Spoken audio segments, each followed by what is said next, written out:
Hello everyone. Welcome to this LLD series. Today we will be discussing the sequence diagram in UML. So far we are focused on UML and have studied class diagrams, the concept of junction entity and use case diagram. Today it is the turn of sequence diagram. It is not so much of an important topic in interview, but whenever you go to any online article or read any blog, it will be very helpful if you understand what a sequence diagram is. So let's say you appear in the interviewer is interested in you to show how the components are communicating with each other. You need to show the interaction over a period of time. The first thing that should come to your mind is drawing a sequence diagram. So we understood when to use a sequence diagram.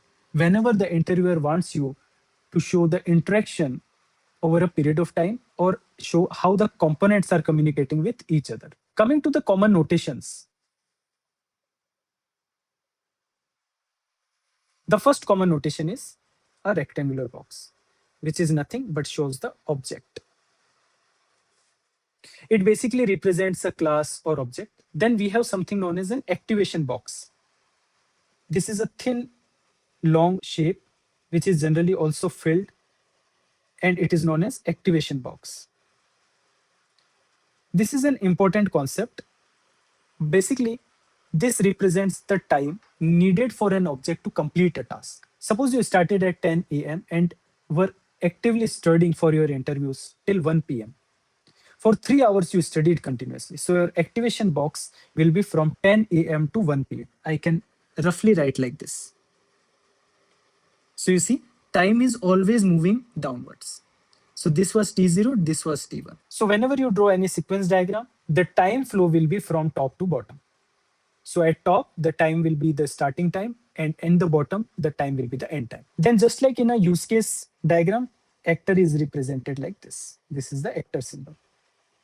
It can be any entity that interacts with the system. Then we have a loop condition, which is represented like this, a rectangle, and inside that you draw another rectangle in the top left and right loop. Here you write the condition. This is just like a for loop or while loop or a do while loop. So this is the loop notation. Then you sometimes also have to do a conditional. So this is the if else condition or switch case condition. So you draw again a rectangle. Here, just like in the loop, you write here a alternative. Obviously, you will write the condition here. And if this condition is not met, else condition is reached, right? So you draw a dotted line between these two. This is how you represent alternative or if else situation. So we have taken a look at the most important notations, namely object, activation box, actor, loop, and alternative, which is nothing but if else. Now, there is the flow of data between different components as well. That is represented using arrows. So if I draw an arrow like this will mean asynchronous message. But if I draw an arrow like this, which is filled, then it will show me a synchronous message. So this is non-blocking, this is blocking. Let me quickly write that down. If you don't know the difference between synchronous and asynchronous, feel free to comment down on the video and I will try to create a short video on that. But basically it means that whenever you try to send a synchronous message, you will be blocked until you get a notification back. Asynchronous is you send the request and then don't wait for the response. Now you have sent the request, you have sent the message, you will get a response as well. So whenever you get a response, you will be showing using arrows only, but a dotted arrow backward. So you will write return message or reply. So now we have discussed the request and response notations as well. Let's try to take an example of online store. This example we had also taken in our use case diagram video as well. So first of all, let's go over the notations again quickly. Object is represented like this. Activation box is represented like this. Actor is represented like this. Loop is represented like this. Alternative is represented like this. And this is how we show the request and response message flow. In the online store, the first thing will be the buyer. So I will draw the actor like this. And I can write a buyer here to be more explicit. It will be their timeline, right? A dotted line I will draw from top to bottom. So a vertical dotted line. Now, first of all, they will try to log into the store. It can be Amazon, it can be Flipkart. So first of all, there will be a store. This is an entity or object. Now, this store will also have their timeline. So first of all, they log in. So I can write login. Then once they are logged in, they will try to browse the catalog. So I can write browse. Now this is the activation window. At this time, the store started playing its role in the system. So that's why activation is started. So I am drawing like this. Then it will give back some of the items. So I can write like response. Basically the response of browsing. Then they will click on maybe add to cart. So this will be going to the cart entity or the cart object. So I can have a cart and then it will be their timeline. So this request will be directly going to the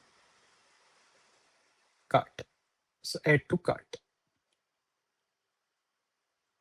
So as soon as I add to the cart will try to calculate the total. So I can write the activation box here.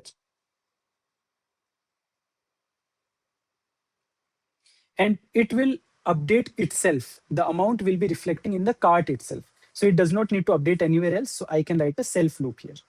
So this will be emerging from the cart itself and going to the cart itself. So it is like calculating total. Then the user will go and try to do the payment. Doing the payment, the default address will be selected so they can update the delivery address or payment details. So they will first click on the proceed to checkout, right? And this checkout is also done on the cart page itself. So I can write proceed to checkout.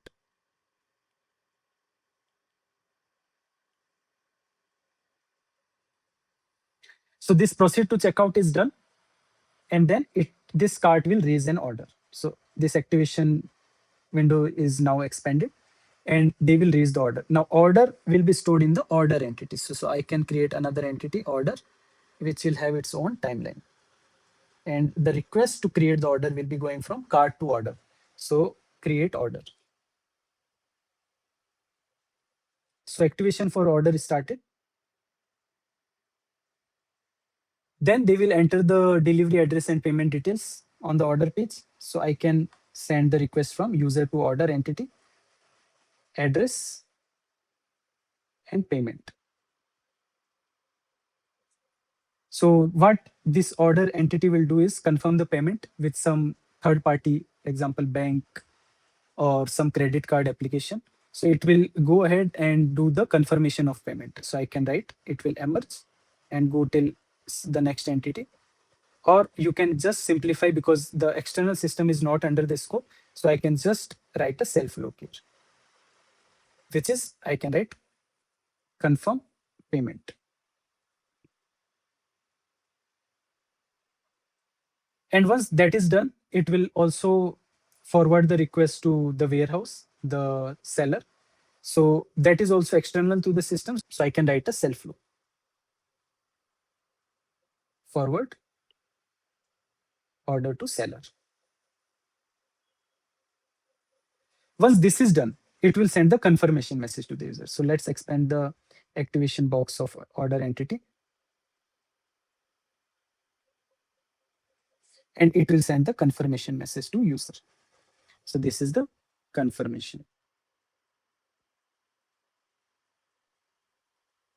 And this is how you actually draw a sequence diagram. So in this video, we discussed when to use a sequence diagram. Whenever you try to show how the components are communicating with each other over a period of time.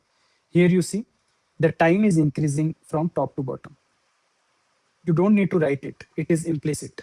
And we took a look at various notations which are used in the sequence diagram, namely object, activation box, actor, loop, alternative, and then the request and response. Then we took an example of online store where we tried to draw the sequence diagram of the system. Now I will be giving you homework.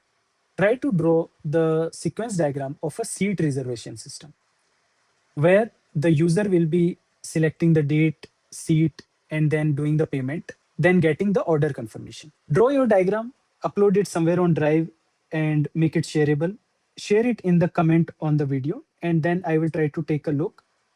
And then I will take a look and reply back with some of the feedback comments or improvement suggestions. If you like the video, please consider sharing it with your friends. If you have not subscribed yet, I will urge you to do so because I keep posting such videos. And if you don't want to miss out on any such topic, which will be helpful from an interview perspective, it is the time to subscribe. And if you are finding any topic hard to understand, then feel free to comment on the video and I will try to create the video on that topic. Thank you so much.